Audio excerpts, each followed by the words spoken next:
Why do you think there are more race-based violent crimes on the right than on the left? Why is this a lot more pervasive on the right? I don't think this is a left versus right issue, and I don't think we should try to politicize this through partisan goggles either, Chuck, especially in the wake of a tragedy like this one. Do you ignore the elements that allowed this manifesto to spread online, and that what we're, it does feel as if social media connects some of these hateful ideologies? Well, the fact of the matter is I do think we have two standards that we're even applying if we're having a conversation about manifestos. We still have not yet even seen the manifesto of that transgender shooter in Nashville of a Christian school, and yet here we're focusing on the motive. Vivek is a bad dude.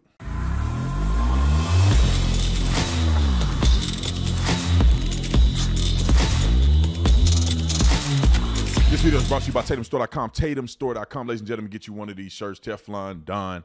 People ask for it, I'm producing it for you. That's all I can do. You want it, I got it for you. Go get it. 30% off Trump 4X. If you put in Trump 4X, you'll get 30% off the entire store. I'll keep the discount going, especially on the Trump merch, because it ain't about, me making a bunch of money off of it. It's really about helping out people who want to wear Trump stuff, want to support Trump, and helping out the cause, to be quite honest. But anyway, like, subscribe to the channel, hit the bell so you get notification anytime I go live, make a video. Make sure you subscribe to this channel, like this video, comment on this video, share this video. Let's get into this. Ladies and gentlemen, and ladies, Vivek Ramaswamy. I tell you what, he's definitely moving up to the second place position in a real competitive way. I don't know if he's a dark horse or whatever people be saying. I don't believe so. I think that Vivek is making a lot of incredible points. Vivek reminds me of a Donald Trump in his 30s. And I really do think he got a lot of incredible things to say. Nobody is arguing at this point that's competitive in the Republican race. Nobody can argue or defend themselves the way Vivek Ramaswamy is defending themselves. Not even Trump. Trump can't even defend himself this way. Now, Trump got the juice. You know what I'm saying? He the Don, right? Donald Trump is far soaring beyond anything he can say, anything he can represent. I feel like the people feel that Donald Trump is the representative of the American freedom, a person coming from not the swamp, going into political office and doing right by the people. That's what Donald Trump represents. But Vivek Ramaswamy don't have that level of swag, but he's building it based on conversations like this one. So he goes on this NBC. The thing I love about Vivek is that he don't shy away from NBC. He don't shy away from going on to controversial platforms, and he does his thing every time he go on. Don Lemon got fired after he went on. Another host got fired after he went on because he out here just smoking them. They're in their feelings, but they're not presenting real truth and facts. Let me play this clip. I encourage you to watch the whole thing. The whole segment is about 7 minutes. I played just one clip of it. We'll talk about it after the clip. Roll the clip.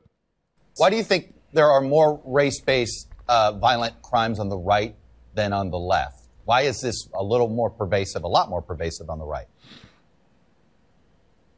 Well, the fact of the matter is I think that there's a lot more violence that's also pervasive in parts of the country that supposedly are left-wing voter bases. So I don't think this is a left versus right issue, and I don't think we should try to politicize this through partisan goggles either, Chuck, especially in the wake of a tragedy like this one.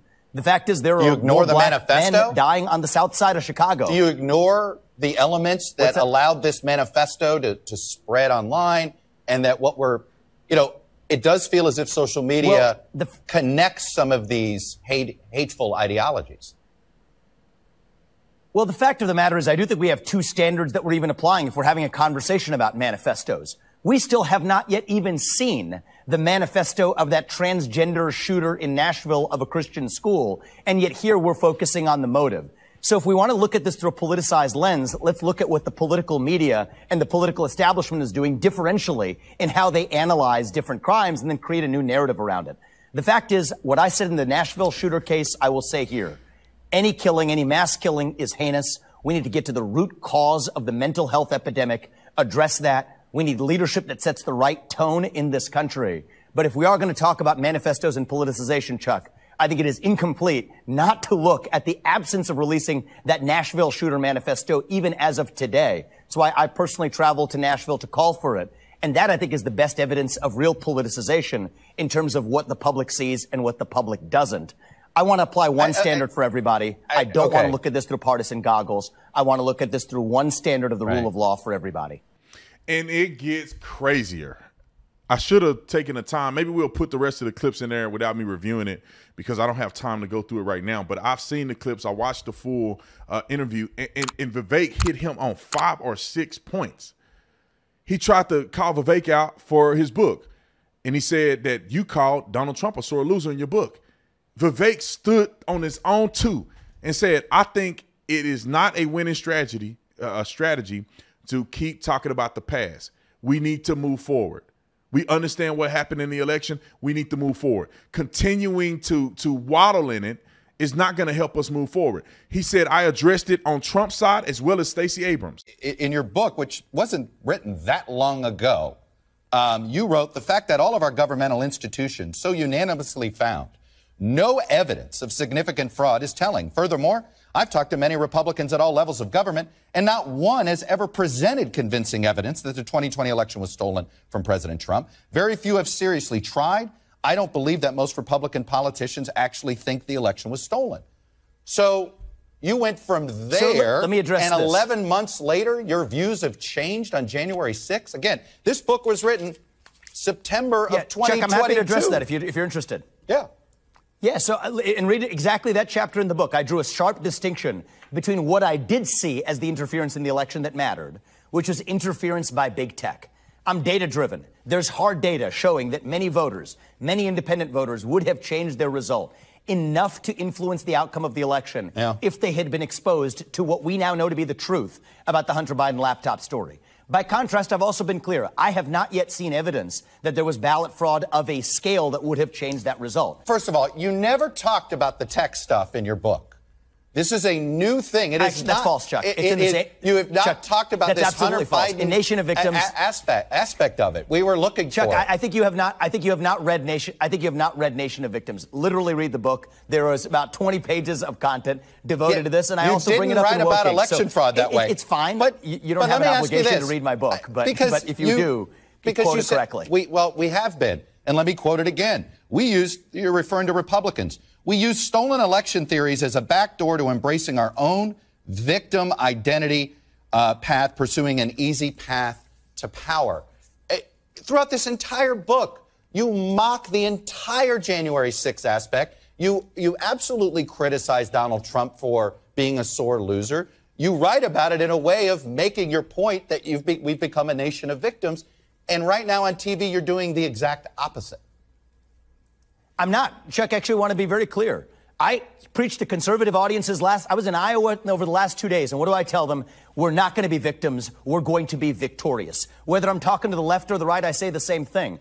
I've also been very clear, Chuck, and I want to be clear today, that I would have made very different judgments than Donald Trump did that day and on many of the matters in his path out of office. But there's a difference between a bad judgment and a crime. And what I've been clear about is when we criminalize those bad judgments, that's an abuse of the justice system. It undermines trust not only in our elections, but in our justice system. We have to be able to draw those distinctions. And I do think, Chuck, it's going to take that kind of leader who can actually preach truth to both tribes in this country to reunite this country. So did Donald Trump make all the right judgments? No, I said so then, I say so now. Was that illegal and should we criminalize it? Absolutely not. But I want to lead this nation forward. That is my goal, not to look in the rearview mirror. Chuck didn't have nothing to say. He tried to go in on Vivek on all of these points, and he failed miserably. They just come up with stats some fake stats on the go that some people can't disagree with because they don't even know if they're verified. To say that there's more hate crimes on the right than the left, you got to be freaking stupid. To say that it's a black person should fear white supremacists or neo-Nazi going into a grocery store killing them versus another black man killing them is asinine. Black people die. 98% of black homicides are perpetuated by other black people. I don't even know what we're even talking about. To have a white person go kill a black person is very rare. To have a black person go kill a white person is rare in the context of murder.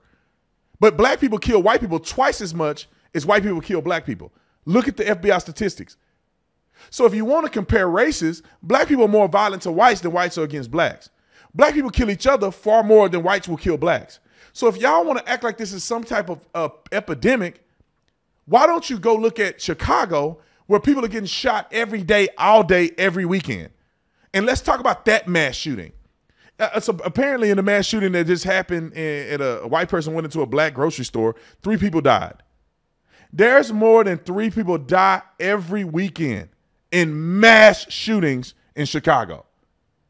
But the thing is that people like this clown, they don't care. They only care about your black when a white man kill you, when a police officer kill you, that's white. They don't give a flying flip about you when you get killed by another black man, when you OD on fentanyl. They only care about a cop being on your neck when you OD on fentanyl. They don't care about you ODing in general. They don't care about drugs coming into the country. They don't care about illegals displacing you in your own city. They don't give about none of that.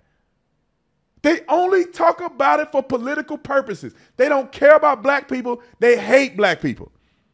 They ain't never been around black people. They don't talk to black people. They don't know black people, but they get on TV and act like they're concerned about a black man or black people getting killed by one white dude. And they turn a blind eye to all these black people killing white people. They turn a blind eye to all these smash and grabs. They turn a blind eye to all this thugging that's going on in all these inner cities. We just saw a football game. Kids at a football game.